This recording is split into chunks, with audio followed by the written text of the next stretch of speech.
You are listening to the City Vent, proudly sponsored by the Westview Motor Company, supplying your new and used cars. Find us at westviewmotorcompany.co.uk. Hello everybody and welcome to episode 21 of the City Vent. A little bit of a special episode today following the announcement of the badge survey part 2, I believe. We're also just going to quickly discuss Movember. As you can see, we've got some beautiful facial hair on the show. With me we've got Chris. How are we doing, pal? I'm very good, mate. And can I just mention that all our tashes look absolutely great? Apart from Andy's, by the way. No. What's that little bit in the middle? It's all bum fluff, mate. That's what it is. It doesn't grow right. I don't know what it's like. It looks like he's glued a pair of pipe cleaners or something on his face. And sort of turned up. But yeah, welcome, Andy. It's nice to have you back on the pod. And we were missing you last week, so welcome back, sir. Thank you.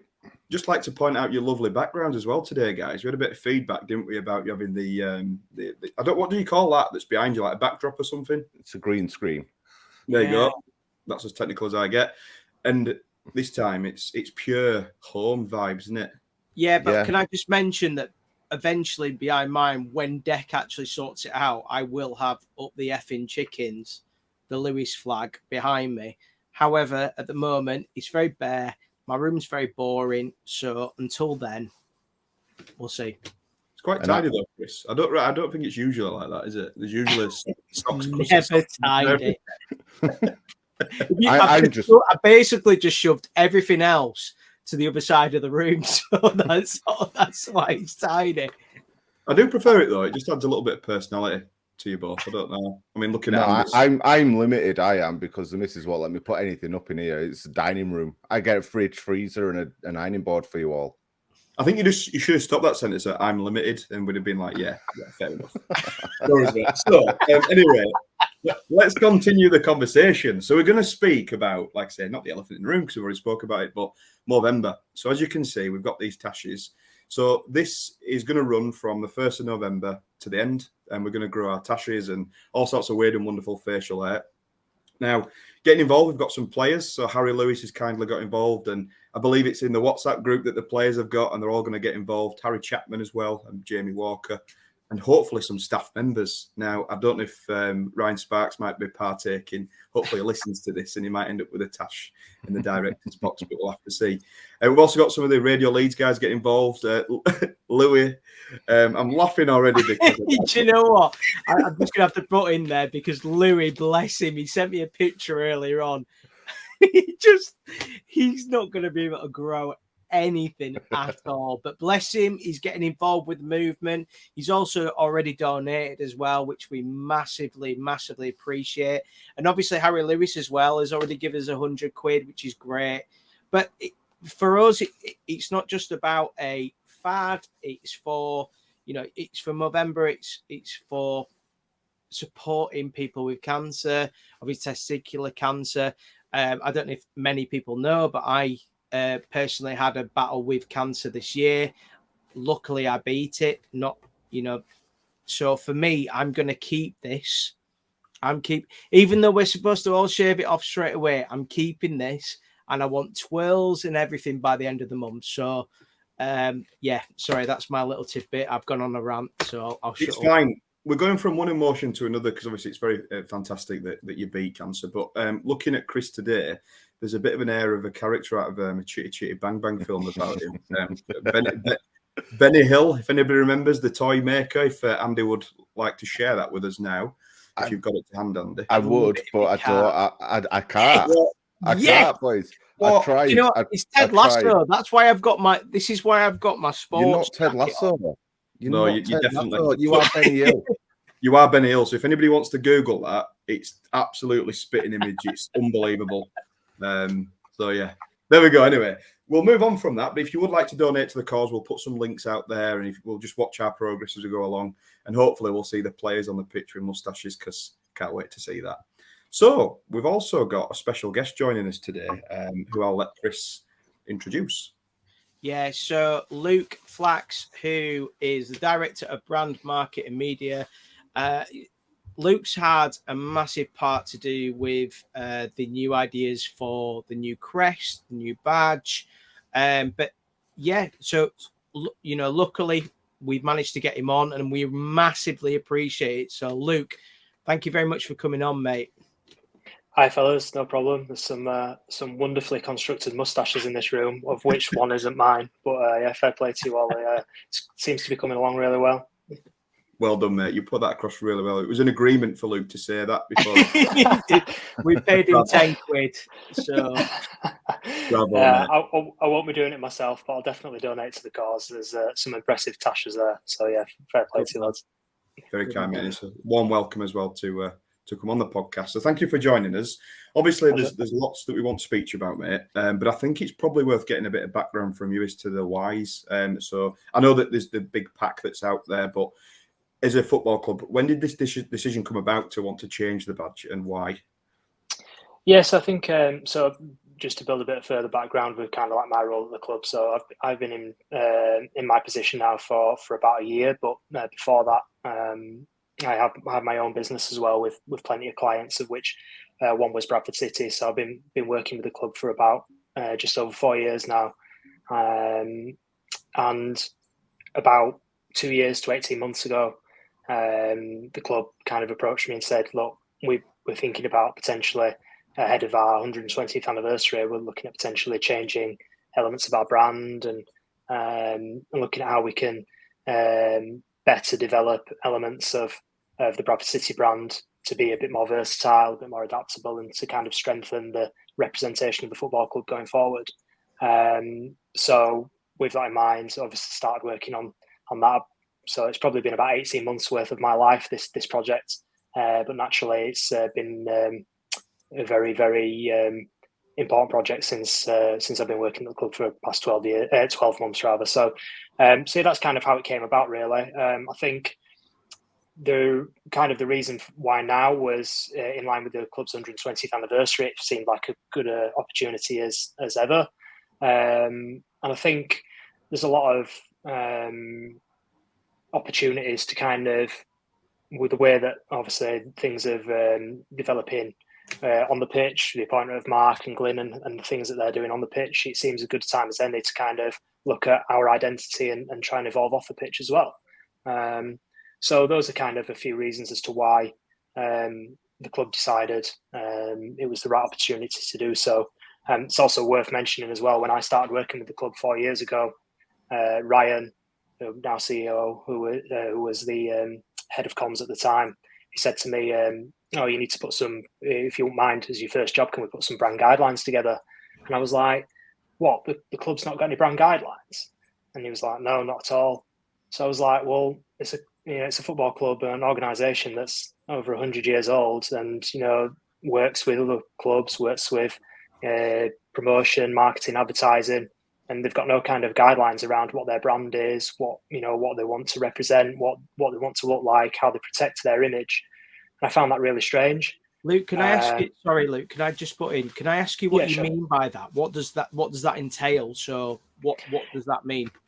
Yeah, so like brand guidelines, for instance, is something that pretty much the majority of kind of organisations, sports clubs have, and it's basically to protect their image. So, for instance, it kind of tells you what your kind of like ethos is for the club. So how you communicate with people. So your type of language, that's visually and in terms of written and communications. But from a visual perspective, it talks about the elements of your brand. In our instance, in Bradford City's elements, the claret and amber, the stripes, the bantam, and why it's a strong part of the club and why it's a representation of the club, why it was formed, why what it stands for, and how to use it effectively. So, some of the bigger organisations that I've worked with in the past, they have big documents saying do this, don't do that. This is how we want to be perceived. Here's how we kind of look out for our consumers, or in this case, our supporters, and how we want to be represented. So for a club like Bradford City, a massive club with a lot of potential, to not have something like that felt quite strange to me. And I think that's kind of in answer to the original question that you posed. I think that's where the conversations kind of stemmed from at that time.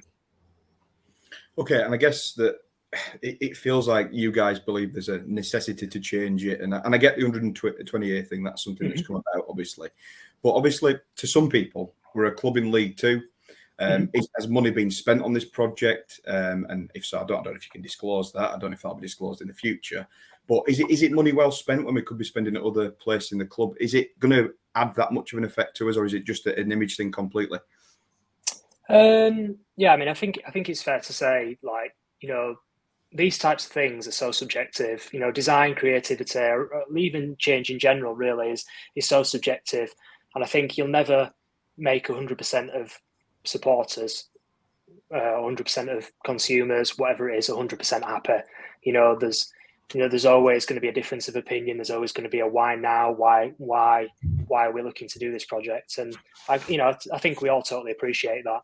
And I think there's lots of benefits for doing a project like this. I think it's difficult for me to kind of say, where it's like when you get like a sponsor or a partner in or a commercial opportunity, you can easily say, this partner is going to give X amount of money in response for certain assets or certain promotion. You can easily quantify the results of that.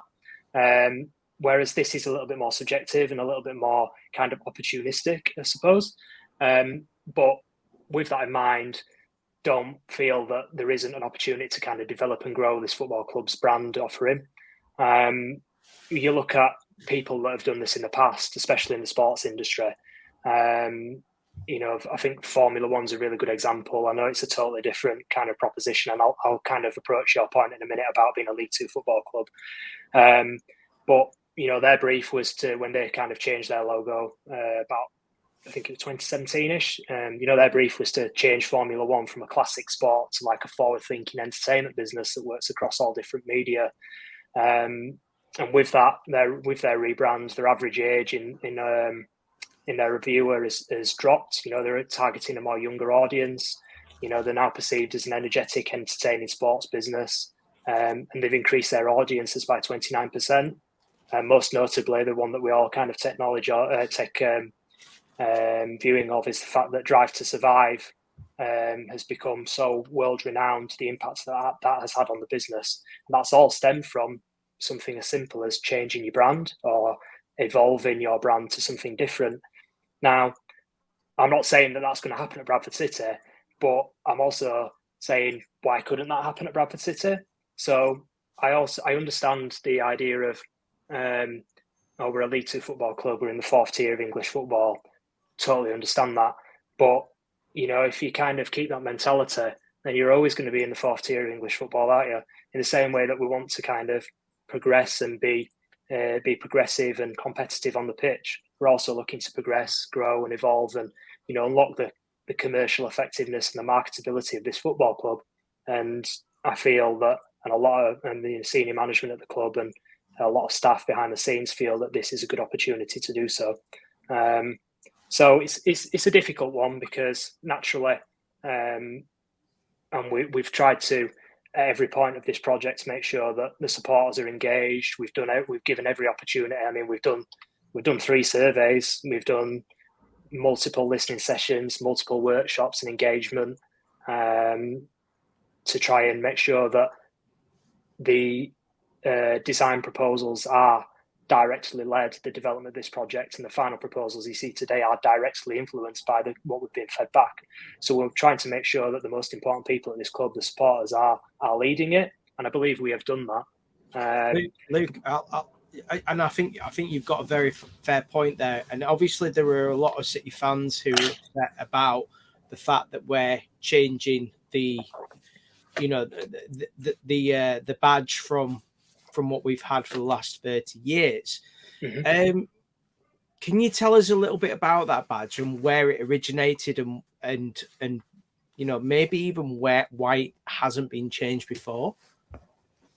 Yeah, I think so. I've been while we've been doing this project, I've been working with a lot of like researchers and historians. The one that I know he's mentioned it on his own blog, John Dewhurst, who's a well-known supporter, and I kind of got him involved to help me out with the understanding the historical elements and the foundations of the club and its identity. So when we've been looking through history, the history of the club, it's kind of become apparent really that the club has never had a bespoke, professionally designed identity. So to that point, understanding the kind of foundations of where this badge has come from, it ultimately has kind of further reinforced the idea that maybe the club does need something that's a little bit more representative of the club. And I know it's these things are so difficult. I can totally understand why some supporters would be nervous or uneasy around it, because it's been alive, this badge, for so long. It's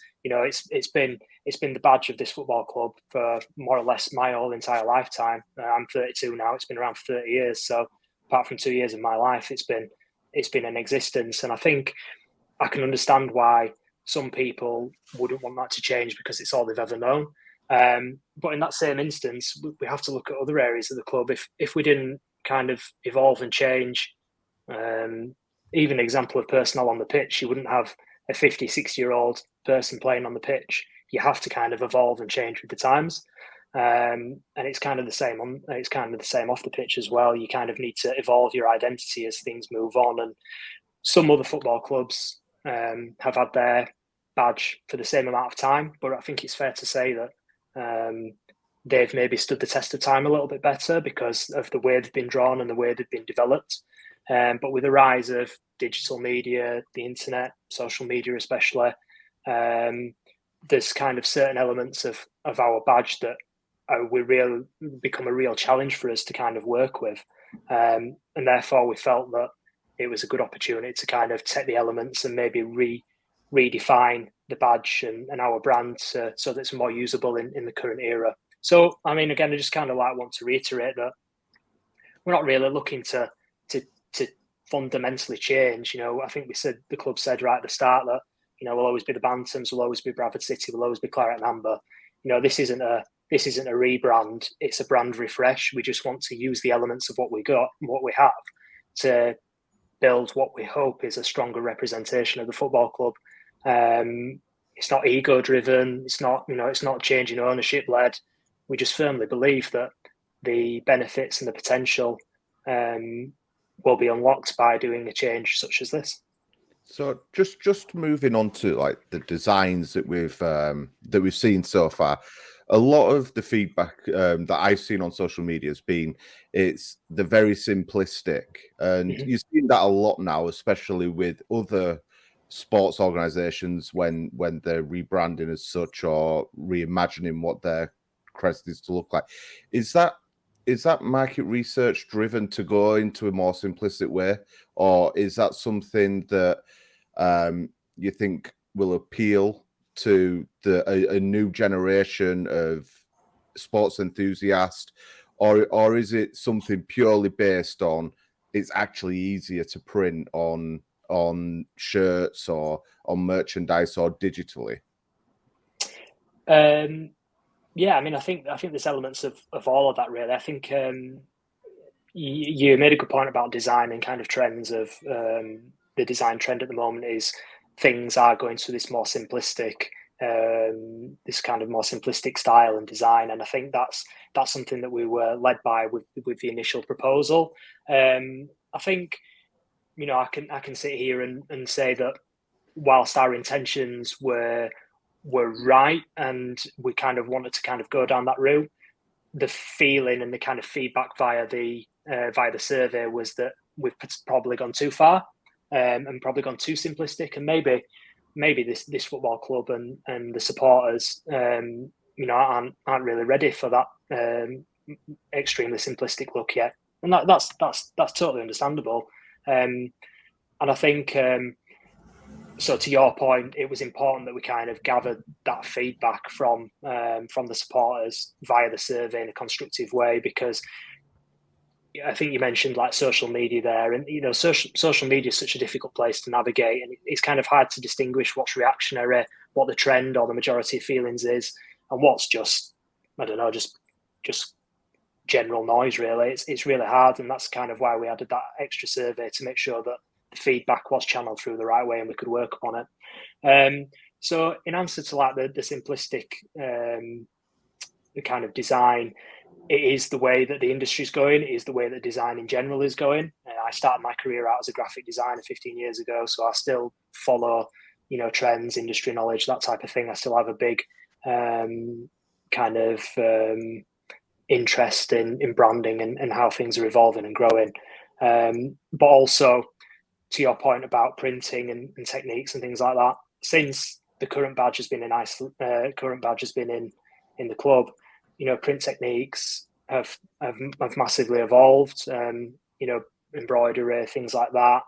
Things have desperately changed, and the complexity and the details in the current badge make it quite difficult to adapt in certain areas. So that's why we look to create something that had a little bit more simplicity and structure around it, so that we can utilize it better with all different sort of areas, whether that be, as I said before, social, digital, or in retail as well. Can I ask a question then on the back of this? Because a lot of people are probably thinking this. The current badge, I know there's issues with it, design issues, whatever. Why could that not have been modernized or maybe polished up? Or, it seemed to me and a lot of people like a total, like you said, total rebrand. And it was like something that I've never seen before. And I think that's what probably a lot of people are thinking, what is going on? It was so different. Why could we not have had a version of the current badge that was a little bit more polished and maybe more, better digitally? Excuse my lack of any knowledge on software and things like that, but what's the issue there? Why can we not, upgrade the current badge? Yeah, sure. I think it's a really fair question. I think when we did the initial survey, we've been fully led by kind of what was fed back through that and what was fed through the workshops. I think to your point about the current badge, the reason we kind of wanted to change it was it's very I would say it's very kind of like very vertical. It's quite long in its height and quite narrow in its width.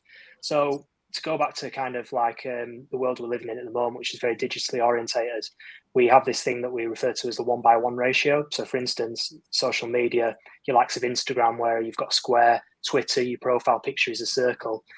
When you kind of fit the badge in its current state in those areas, there's a lot of negative space around it, and it kind of struggles to kind of hold up and be competitive against potentially other competitor badges as well. I think a good example of that is when we played Hull this year, when we had the promotional assets and they were kind of next to each other. The use of space in that 1:1 ratio square circle of the Hull badge completely dwarfs our identity, and we felt, we want to be competitive on the pitch. We also want to look competitive and strong off the pitch as well. So in answer to your question, I kind of like freshening up the badge, that kind of came into play there around changing the orientation of it. But also the feedback really from the initial survey of kind of the hierarchy of the elements, to be honest. Off the top of my head, I think 98.1% of people said the bantam was the most important thing. The next thing was the claret and amber. And then the BCAFC typography was next in terms of the hierarchy of information. The shield was really well represented. And when you look around and have a look at how it stands up against other football clubs in general, our shield is so unique. So it should be something that we champion and we cherish, and we look to refine that so that it kind of is geometrically refined and a little bit more modern, but also it keeps the same kind of characteristics and shape of what it's always had. So in answer to your question, we wanted to make sure that the hierarchy of information, the hierarchy of the elements rather, reflected the information and the data that we've been given from supporters during these workshops and the original survey. So the bantam being centre stage of the shield, being all encompassing, we wanted to make sure that was the most important, prominent part of the identity.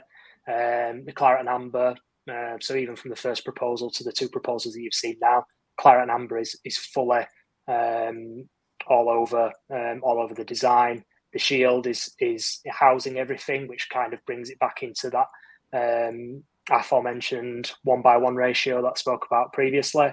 And then the BCAFC is obviously also in there as well. So in answer to your question, these were all kind of elements that we took into consideration when deciding on whether to just change the elements and keeping the same orientation, or look at doing something which we feel would have a more long-term solution and stand the test of time for the football club. Luke, can I ask you? I want to ask you about the process of all of this. So, obviously, we know from looking at the guide that you've given, you're giving us about the badges and stuff. But can I ask you, like, how this has worked, and also who you brought in for this? I don't know if you're allowed to give the names or anything, but how has this process gone? So, how from day one to the original badge, how did that work? So like, as I kind of said, really, it's been 12 months of kind of consultation and kind of design, but in reality, it's kind of been a lot longer than that. It's been about 18 months worth of kind of like of my life, really, of kind of getting to a point where we can basically do like a final vote. So we started working on the project about 18 months ago, and we started looking at how we can, one, engage with the supporters and make sure that it's a supporter-led kind of project. Two, how we make sure that all communication is easy to see, is in the right place. People know where to go to find out what the latest developments and what the project next steps are. And then from there, we started to create the survey and looked at who would be eligible to create that survey, because you don't want people kind of coming in and just entering the survey that are rival supporters or just basically want to kind of mess up the results effectively. So from there, we looked at our database. We had 50,000 customers, 50,000 people with a customer number. So that's basically anybody that's bought a season ticket previously at the football club. So it was important that they were the people that kind of informed the process and led into the kind of the data and the fed back what they wanted to see from in the future. So that's kind of how everything started. It was basically kind of structuring everything like that, and the majority of 99% of that has been done in house, really, by myself. People in my team and other areas of the club. We're very lucky. And I'm extremely lucky as well to obviously only been here for 12 months to inherit some extremely talented people that can work on this and build the microsite, kind of help me out with the survey. And, we've had the opportunity to kind of do the majority of that in-house, which is really, really good. And obviously in terms of making sure that effective use of cost, effective use of time and things like that, it's all been done within the club. So November last year, we put out the survey, and that ran, I think, for a total of 7 weeks until Christmas Eve. And then from there, it was a case of analysing the results and kind of trying to distinguish the trends and look at what people wanted. And that's when we started doing... Hello? Sorry, just a question on that. How many people came back on that original survey out of interest, off the top of your head? I think it was just short of about 5,000 supporters. Interesting. Just comparing it with the one that we did recently, that was 3,000, wasn't it? So I just wondered. Yeah, I mean, I think it's interesting. I think, as I said just a moment ago, there's 50,000 supporters that are eligible to take part in this. So it would have been really good to kind of see a lot more people kind of respond to it. But I think it's understandable, really. I think these type of things, sometimes people are interested, which is fair enough. People just want to come on a Saturday and support the team, and they're not really interested in this type of this area of the club, and that's fine. Some people are interested in it and they engage with it, and then maybe other people didn't potentially take it seriously enough until kind of we got later into the project. I think sometimes you only kind of really start to take note of something when there's a proposal or something can be seen. And that's why I think it was important to kind of get that initial proposal out there so people can look at it and kind of digest it and think about what they want. Sometimes it's hard to articulate as well, even in the workshops. Some people, if they don't work on this type of thing or kind of engage with this type of projects all the time, they find it really hard to articulate what they're looking for. Yeah, I think I was really pleased at the time that 5,000 supporters did, or near 5,000 supporters did feedback, because even though it's only obviously 10% of the eligible amount of people to do so that could do so, it's still a really strong base and framework for to kind of inform the data and the direction of where we wanted to go. So just going back to my initial point, from that, then I started interacting with potential designers to come in and help out with the project. And I, again, as I said earlier, I've been, I started out my career as a graphic designer. I still follow a lot of people in that industry. So I contacted people that I've, followed their career and have been really interested in working with. And I got to a stage where I spoke to a chap called Chris Payne, who is an English designer but based in New York, and is famous for doing quite a lot of sports brands in the States and in the United Kingdom. Which ones has he done, Luke, out of interest? So the one he's most recently done, which has taken a lot of acclaim, is York City. They did their anniversary logo. That as well, by the way. It's very, very. He did a really good job of that, and like I said, I've been following his career for a long time. But I think that one really kind of made people take note. I agree with you. I think he did an excellent job in that, and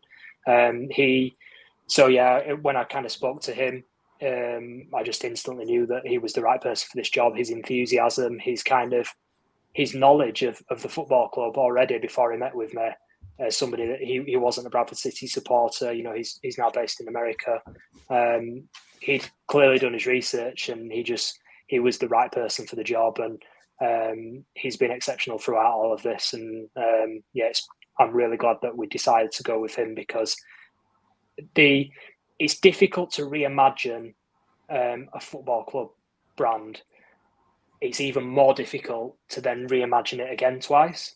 And I can't really stress enough at how impressive his ability to do so has been, and especially to take on board kind of the feedback from the final survey and turn something around in just over 2 weeks. Is it since 2-3 weeks since we launched the initial proposal? Yeah. So having someone like that to kind of come in and help me and work with me and myself and the team has been invaluable, really. So that's kind of a bit of an insight into how the project's gone, how things have happened, and who's been involved in it.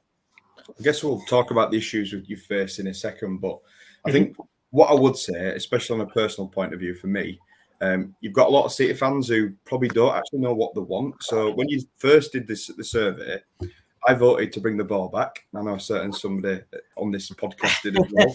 And again, I love the bar. I do love the bar as a badge, but obviously that totally lost it in the grand scheme of things. But then the next thing I'm saying, a couple of weeks down the line, when you put this out, months, sorry, is that I don't want any change. Don't change this badge. I've got a proper affinity with it, which I feel like we have because it's been around so long.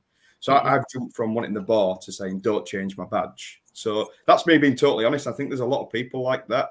But I think the key thing for somebody like me is the image that you put out. So that first crest, to me, I just had no affinity towards it whatsoever. I just didn't like it. And that's just me being totally honest. I didn't think it represented Bradford City Football Club. I think that was the issue. I think if you'd have put out something that was really strong, it'd have got a lot better feedback, in my personal opinion. I think that was probably the issue. And if I've offended you there, I do apologise, but I just want to be honest with my thoughts and look, I'm not offended at all. I think I'm experienced enough in this kind of industry in sports. I've worked at multiple football clubs, but also in branding and marketing, to know that everything's so subjective. As I kind of said at the start, even change in general is so subjective. And I think, to your point, and I've kind of mentioned this before, that when you put something out there, it's going to have an emotional and a reaction to it, and it is difficult sometimes to kind of see that change as a positive. It's the same as, like, I don't know, what's the analogy? Like if you're renovating your kitchen at home, it's only when you go to B&Q and see a tile that you think, oh, that's the right tile for my wall. And even then you get a sample of it and you take it back home and put it in its environment to truly understand if that's the right kind of development and the thing you want to put in there. So sometimes you can't think or you can't articulate kind of what you want. You have to have something put in front of you to then say, "Oh, you've taken it too far. Oh, you need to take it further. Oh, it's not the right representation of the club. Things need to be different." And that's why it was important to kind of put that initial proposal out there to kind of further develop what we had and get more sort of thoughts, so that we know we have a clear path of how people want to proceed and or would like to see things change. I think from the past survey, it was really important that the majority of people fed back and said they wanted to see the badge developed. Thankfully, they did. And then it was also important that we had some strong design trends. If we had like 3,000 to 4,000 different ideas and different trends, then we were in a bit of a problem, because it's hard to kind of take 3,000-4,000 different views and kind of constructively design something that's fit for purpose as well. But it was good to kind of see that the majority of people were on the same hymn sheet and fed in the same sort of things around what they wanted to see and where they felt we'd gone wrong. So look, like I said, no offence cause whatsoever. I totally understand, and as supporters, you're all more than entitled to give your opinion, and that's why we've done it in this way. But it's also, I think it's fair to say that you can understand why some other clubs have just not even bothered, and they've kind of just gone out and gone, right, we're doing this, and then all of a sudden it's like, oh no, sorry, we're really sorry, we didn't mean it. And it's like, well, that's not what we're about. We feel this is the right approach, and we want to make sure that everybody is kind of on the journey with us. And I think nobody can dispute that we've not done that, because it's all clear to see on the microsite. Literally 90% of how this project has worked and the feedback and everything is documented on there. So all I can say is, with regards to kind of your thoughts there, is the more people that feedback via this survey, the final survey, the better it is for us. This is the final opportunity to cast your vote and have your say. So please don't not do it and then think further down the line, oh, I'm really disappointed we're not changing it, or I'm really disappointed we are changing it. This is your opportunity now, and whatever happens will happen. So yeah, it's just important to kind of reaffirm and reiterate that it's important to make sure that if you are eligible to answer that survey, please make sure you do. So I wanted to ask this, and you referred to it just before. So you said when we put the initial design out, now to me and a lot of people out there, and you can correct me on this, it felt like that was the final design. There was a massive campaign. There was a big video that Bantam's Banter guys did a commentary piece on, and there were billboards with this design on. It was in Leeds Bradford Airport. So to somebody like me, that looks like a design that you guys were pretty sold on. And it kind of looks like you've looked at the feedback and think, shit, I guess we need to actually change this. Could you respond to that and just how that came across, and just sort of come back to me on that, if you don't mind? Yeah, so I mean, with regards to kind of like the advertising, you will see these new proposals on the same billboards that you saw the previous one. That will be the case, because again, to make sure that as many people engage and see this project as possible, that will always happen. I think I kind of what I said previously around we were led by the data, we were led by the insight, we were led by what people fed back via the workshops, the listening sessions, and the initial survey. So we did feel that we'd got to a point where we'd kind of ticked every box really of what people were asking for. So naturally, we're not going to come out and just say, here's a proposal, what do you think? We've got to come out and give the rationale behind it, explain why we've done it, how it relates back to the feedback. And I think a lot of that content creation has helped people understand and digest the reasons behind what we did. But I mean, it was always a proposal. I think the first line of the press release and the first line of the story on the website said, we have proposed a new design. Because whilst we felt we were in a good position with it, and we felt it ticked all the boxes of what people were asking for, it might not necessarily be that way. So we were confident that it was a good initial proposal and a good design. but again, as I kind of said earlier, I'm experienced enough to know that, you know, people will always feed back, and if it needed more doing to it, it needed further development, we were always open to that. So yeah, I mean, you're kind of damned if you do, you're damned if you don't, really. I can't really come out and go, here's a badge, what do you think? You've got to kind of show people the depth, the in-depth thinking, you know, the amount of rationale and the kind of the strategy and the design elements that have gone into it. Yeah. And, do you know what, Luke, sorry, pal. I completely agree with you. I know it's very difficult because obviously me and Adam are on, do you know, you see the black screen in front of us? We're on the complete different fence. Now, for myself, I was very much in favour of the new badge. I like the fact that there was the branding idea. And to be honest with you, with like kind of the votes and stuff, it's shown that people are not afraid of change. But I do want to say to you, Luke, is that, you know, I'm on the other side of the fence towards Adam. I actually am fully behind the branding. With obviously the setback that you had, Twitter was going mad saying this is a disgrace. Did the results show that, or did they actually show that maybe City fans might be interested in changing the crest? Yeah, I think, naturally, I've kind of mentioned previously the results of the most recent survey. The majority of people that partake in that survey said that they wanted to see the badge modernised in line with the 120th anniversary. So that's obviously a little bit different to kind of the feeling of what you felt across social media. What I would say about social media is it's so hard to kind of to understand what is reactionary, what is fair, you know, what the true kind of reflection of is, because when you drop something like this, people are always going to react emotionally to it, and it's only kind of when you kind of look at how it's been done and, you know, the rationale behind things that you kind of start to digest why it's been done. And you might still not like the design in general, and, you know, that's fine, but you can kind of start to appreciate the way it's developing and how kind of certain things have been taken into account. Twitter especially is, I mean, it's an interesting place. Let's be honest. I think we live in this world where like a faceless avatar can walk into a conversation, cause destruction, and then just leave with debris falling behind them. And that's what Elon Musk wants to eliminate now, apparently. So yeah, exactly. And it's, you know, it's kind of, you've no real insight into what their motives are, or, you know, if they truly believe or have the real knowledge of what they're talking about.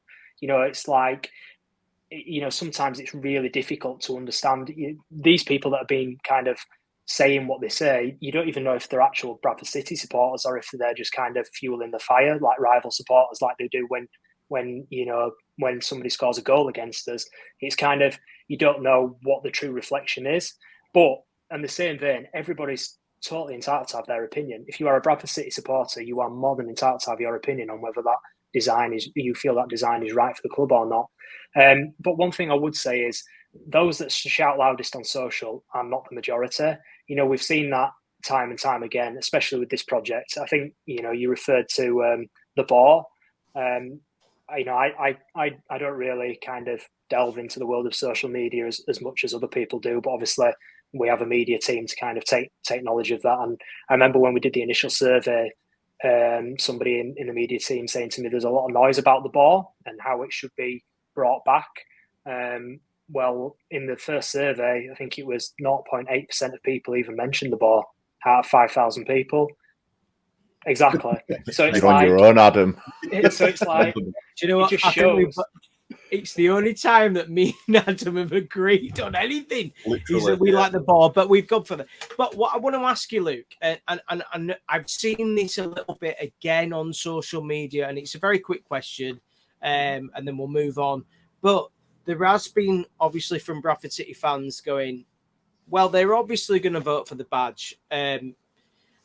it doesn't matter what our vote is. Can you assure us that that's not the case?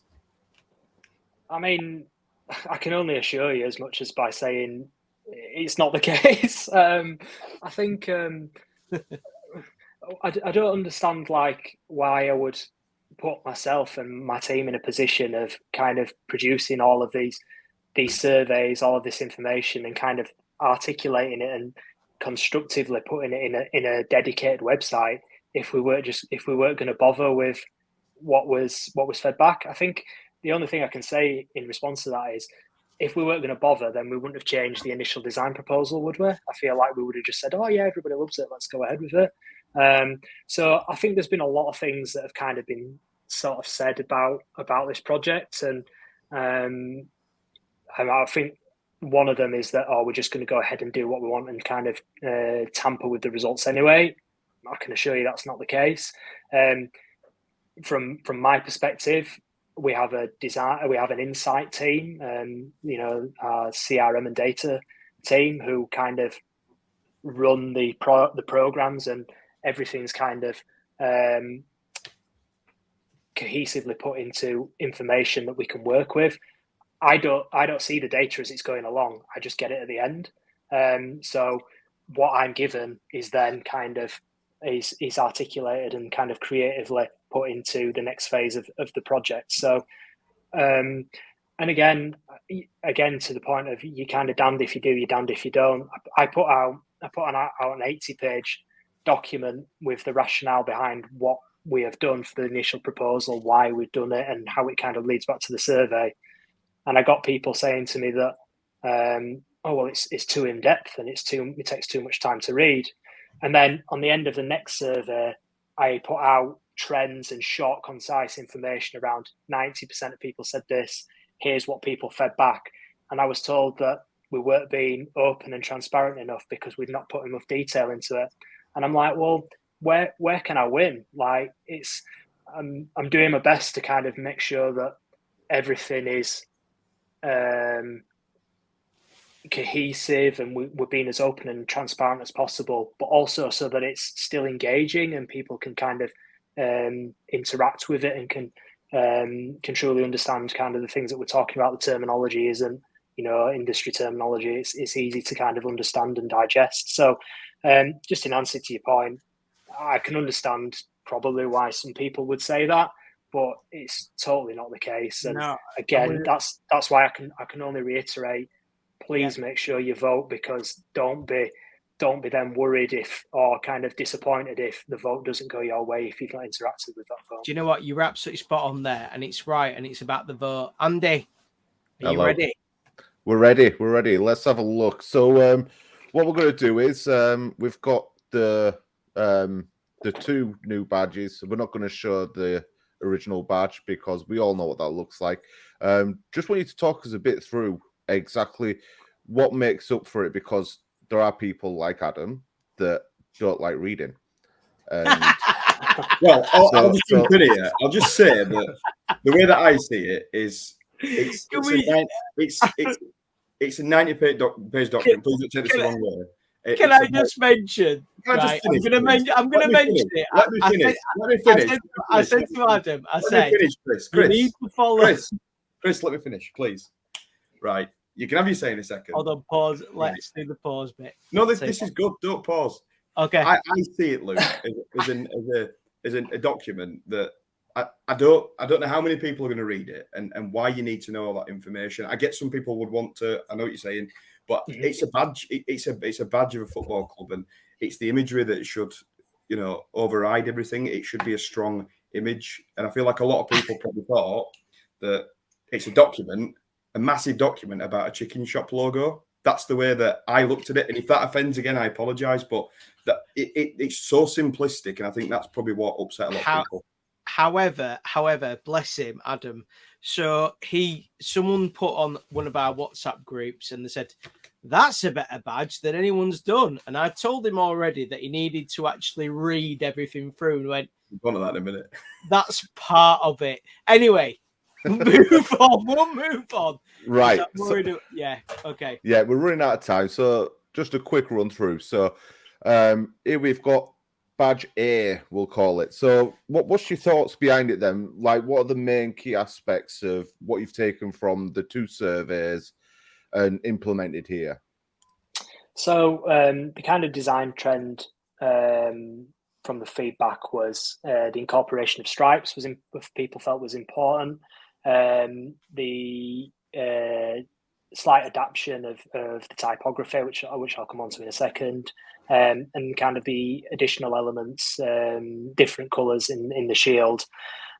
So in this one in particular, this is a kind of development of the initial design proposal. So we'll start with the typography, top left. So we had a smaller C and the AFC underneath it, and the rationale behind that was a lot of people said that the football club is kind of like a pedestal for the city. We know that when the football club does well, the whole city benefits and thrives from it greatly. So the C was kind of sat on top of the AFC, which was kind of a visual representation of the football club lifting the city up and giving it an opportunity to thrive. But the feedback on that was it was too subtle, and the city had kind of been devalued to an extent. So with that in mind, we've obviously made the C the same size as the BC, as the B rather, and the AFC underneath. So that typography, the word mark there now is basically structured exactly the same as the current crest, with BC and then AFC underneath it. The elements of the bantam. So whilst people liked the strength and confidence and the kind of like the almost aggressiveness of the new bantam, they felt that the detail was missing, as we've kind of already alluded to. They felt it was overly simplistic. So here we've kind of added more detail into the face. We've added a little detail into the body. And then within the tail, we've tried to be a little bit more clever and kind of incorporate the stripes into this tail here. So the feedback, as I said earlier, was that stripes wanted to be incorporated, and the 2 different proposals have incorporated the stripes in 2 different ways. Obviously, we'll come on to the next proposal in a second, but this one's a more kind of subtle inclusion of the stripes. But what I would say is when you look on the right side, when the bantam is used in isolation, which is a key kind of point that we wanted to achieve when we first started this project, the idea of the bantam being able to be used in isolation and still be a strong representation of the club without all of the other elements in it. We can see that the stripes are still there, even without the kind of the background of the shield. So that's kind of what was fed into the feedback of the initial proposal, and this is kind of a direct response tweak of the first proposal. And one of the things that was mentioned was that they felt that the bantam may benefit from having something placed underneath its foot.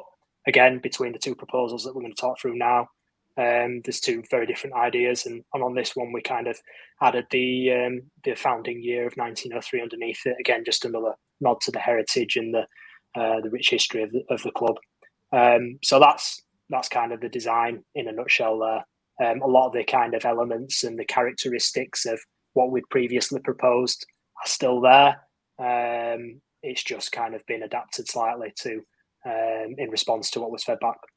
Thank you, Luke. Just before we move on, Andy, I just think maybe it's worth us 3 just sharing our maybe views on this one. I'll start. Don't sit on the fence, will you? No, I'll try not to. This one isn't for me. I feel like it's very similar to the previous one in certain ways. I do think the lettering's better on this one, like you alluded to. It just seemed a little bit upside down everywhere last time, and the sizes. But it is better, but it's just not quite Bradford City to me, and I just don't think it. I don't know, represents us as much. I'll move on to Chris on that. Share views, mate. Yeah, I was originally a fan of this one, but spoiler, the next one is going to be my favourite. Massive fan of this originally. When I've seen the second one, I think that's by far the best one. I really do. I'm going to end it there. For me, like, I sit on fence, so I'm going to do exactly that. Oh, here we go again with the fence. No, it's not for me. This badge isn't for me, but I understand the rationale behind it. like with the stripes in the tail. What I can't get my head around though, I think the 1903, it just looks like it's been planked there for me. Maybe if that were under the standing foot of the Bantam, I think that might have looked better for me. But yeah, other than that, really, for me, it's not my favourite. But I digress. As we move on, we go to the next one. So we've got the stripes have come back in a more truer form than what we used to. We've got the Bantam. Now he's facing the way as the current Bantam, but his head's turned back to face forwards as well. This is personally my favourite. And Can I just explain why is it your favourite, mate?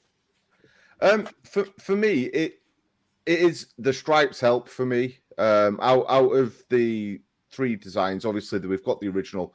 I would probably always go in towards that regardless because I hold a massive affinity with it.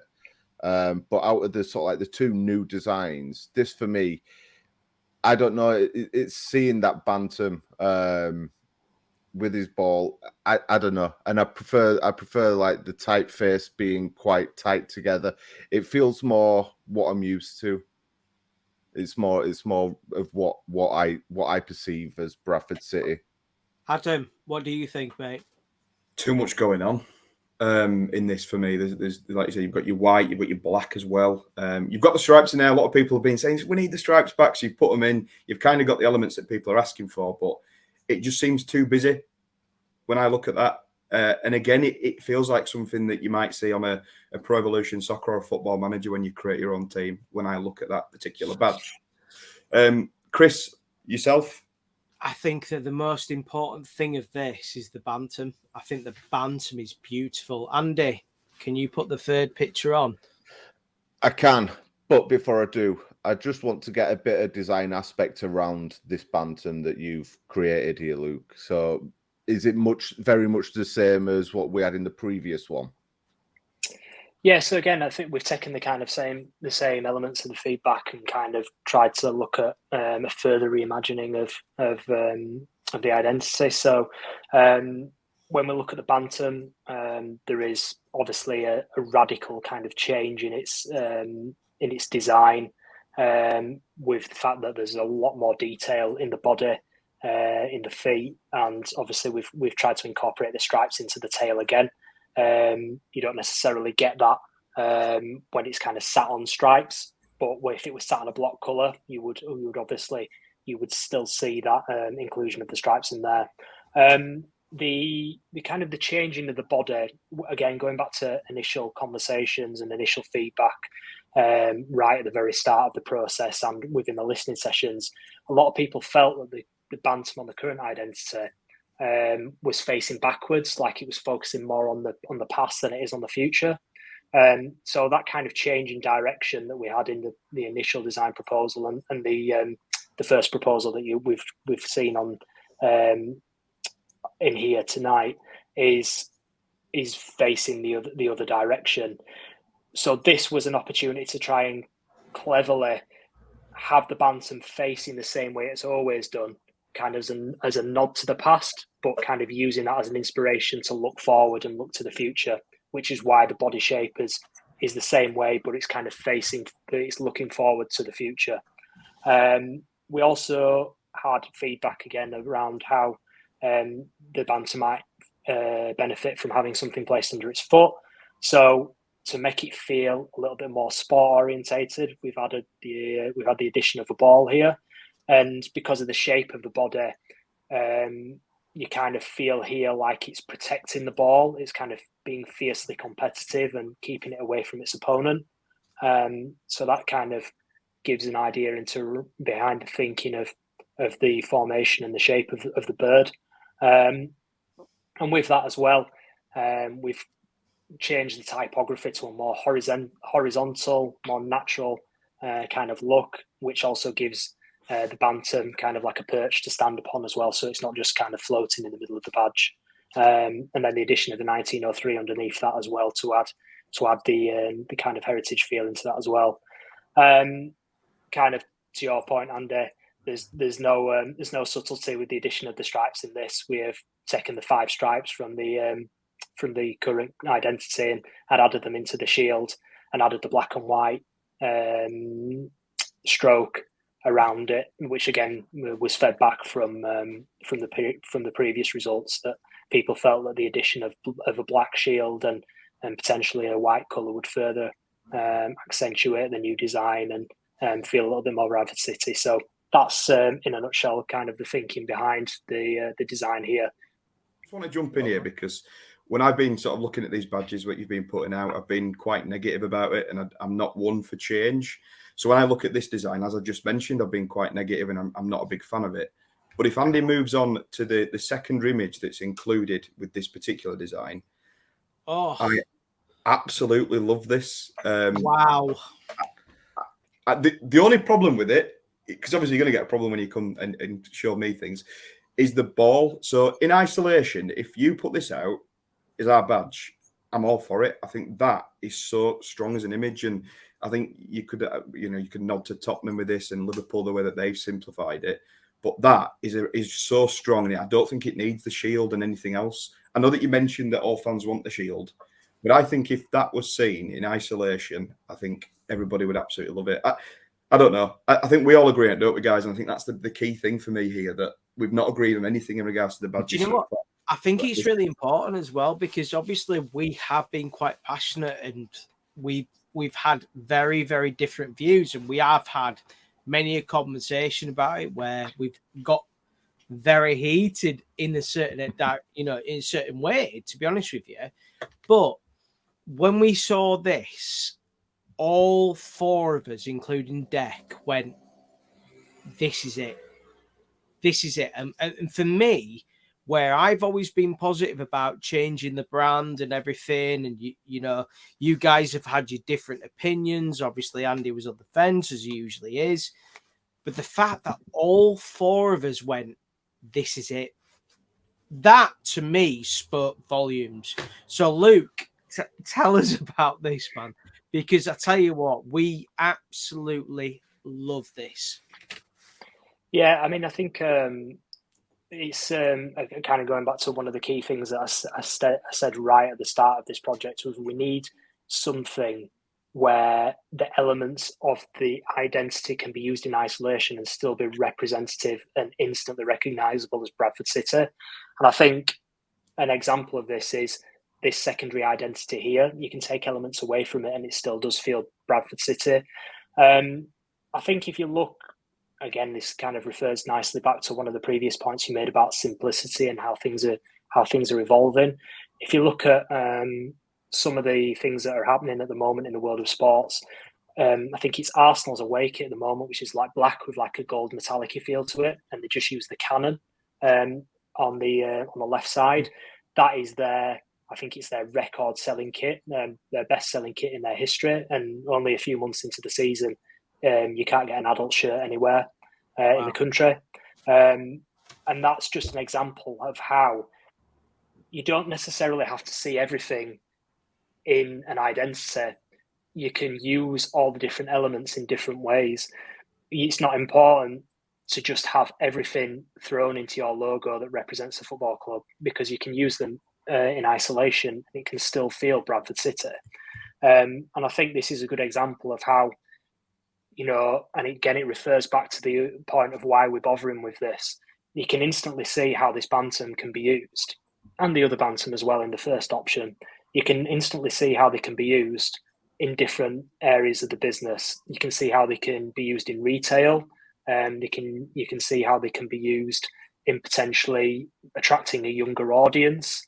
And I think that is, in a nutshell, summarizes why we wanted to look at doing this, because we may end up keeping the current badge, and if we do, that's totally fine. That is what happens. But Luke, never take. Sorry, okay. I was just going to say you could never take the bantam on the current badge and use that in isolation, because the drawing of it is not strong enough. And I think that is it's important to kind of recognise that, because we've got the versatility in these 2 options here to kind of use them in isolation and still feel like a Bradford City brand, effectively. Sorry for interrupting you there, Luke, and It's all right, at the end of your point, but I think it's just important to mention to Bradford City fans. So when they see the crest and they see the way that the Bantam is, that doesn't necessarily mean that is the end product, right? Mm-hmm. No, that's totally right. So I think the kind of the badge that you see in its entirety with all of the elements included will be the kind of the hero go-to sort of identity for the football club. So you'll see that probably up against other crests. You will see it on club stationery. You'll see it, in and around. You'll see it probably on the home shirt. Well, you will see it on the home shirt. But this secondary identity gives us an opportunity to do different things. It could be just on the away shirt, something a little bit different. Again, I think the likes of Everton are doing it with the tower at the moment, and LFC, Liverpool do it with just the liver bird rather than the full crest. And that's what you want from a brand. You don't have to throw everything into one identity. You want to have elements that can be used in different ways to kind of give you that ability to adapt and be versatile and kind of keep things exciting, really. Can I ask Luke? So let's discard the crest. This picture that we're looking at now, obviously, for those of you that were on the pod, we will put a picture out on that. This is the identity of Bradford City, right there. What we're looking at right now, potentially. Well, I think that is, for me, Luke. I know you're saying it's a secondary item, but that to me should be the primary imagery. I think that, and I mean that in my opinion, might not mean nothing. It probably does to most people that listen to the podcast, but I absolutely love it. And I was so against all of this, but that on its own, I love that. But I don't like the primary image personally. I feel like there's too much going on. So is there a chance that if fans feed back things like that has a potential? Or do you like the fact of having that the primary and the secondary imagery with these kind of things? Sorry to interject there, Chris. No, you're spot on, mate. I think it's important to have those options because you never know when you're going to need both of them. There's environments and different situations where one is better than the other. But obviously, if and this is again a good point of how things are so subjective because you guys are all like, oh yeah, this feels really Bradford City, and other people will be like, oh, I prefer the other one, and I feel the other Bantam's more Bradford City, and that's kind of the law of this kind of project. But if, for instance, this was fed back that this was so much better than the original badge, and more people were keen to see the Bantam used in isolation, and the same with the first proposal. If people were keen to see the Bantam and the typography used in isolation, then yes, we would 100% take that on board and potentially start to use it in more ways than we use the full shield. Because I think, again, going back to one of my original points around design and the way the world is going, this more simplistic identity is the future. Again, I think you just referred to Tottenham. They have their like the thinner Bantam sat on or stood on top of a ball. They use that predominantly, and then I think I've seen it on the kit as well, where they've got it in with a shield round it as well. So you do need those options. There is you can't dismiss a badge and say, oh, we just want the Bantam, or you can't dismiss the Bantam and just keep the badge. There will be situations where one or the other is more suited and when they need to be used. But yeah, ultimately, if the feedback and the positivity that has been shown on by you guys here with regards to kind of this execution is reflected in the wider fan base, then yeah, of course we will look at kind of being able to utilize that and make sure that it is the secondary identity is seen just as much as the primary identity as well. You're getting positivity from me, Luke, and I mean that is in itself is an achievement. To be fair, it is, Luke. It is. I've been so picky with these badges, and I've said it to you directly. I'd rather do that with people, and then my actual thoughts rather than like say faceless accounts and that. But yeah, of course, yeah. I do love this, and again, like you mentioned, people get the chance to vote again. So you've got the three options of the Believe on the Vote, so the two that you guys are proposing, and then the original badge. So it's important that people actually go fill that survey out and let the guys know, because so important, man. You're giving us the opportunity. Important. It's one of those things, isn't it? Like you said, one of my friends is an Arsenal fan and he didn't get any say in it, and they booed for about 4 games and then they forgot about it. So you guys could have gone down the same route, and would it have been forgotten about in a few months? Probably. So I think we need to be a little bit grateful that you're giving us the opportunity to have a say. And please, can everybody vote for this to be the badge? Please. I know. Do you know what? It's crazy because the amount of arguments that we've had, and we all absolutely love this badge. This particular imagery, yeah, this gorgeous, isn't it? Yeah, I'm really happy to kind of see a little bit of excitement, positivity with regards to this project on here. But I've tried to kind of stay impartial throughout, really, and I think, to be fair, there is benefits and there is opportunity with both proposals. So, I want to make sure that the other one isn't left out. But yeah. So you're saying impartial by not being impartial is what you're saying there. I'm being impartial by saying, there is 2 options out there. Yeah, so make sure absolutely. And there is still opportunity for both. They both have good characteristics. So. Yeah. If the second one gets if he gets it, I'm having it tattooed on my arm. Oh wow! You're not going to be cutting that out of this recording, are you? Because I'll remember that. As long as it goes ahead, I'll have that tattooed straight away. Yeah, it's really nice, is that one. But I think we'll finish up there. So I'd just like to thank Luke very much for joining us and being so open and honest with the design process and everything that's gone on behind the scenes. So thank you very much, mate. It's been a pleasure. No, it's been a pleasure. Thank you for having me on, and I really, really appreciate your thoughts and your views, regardless of how positive or negative they are.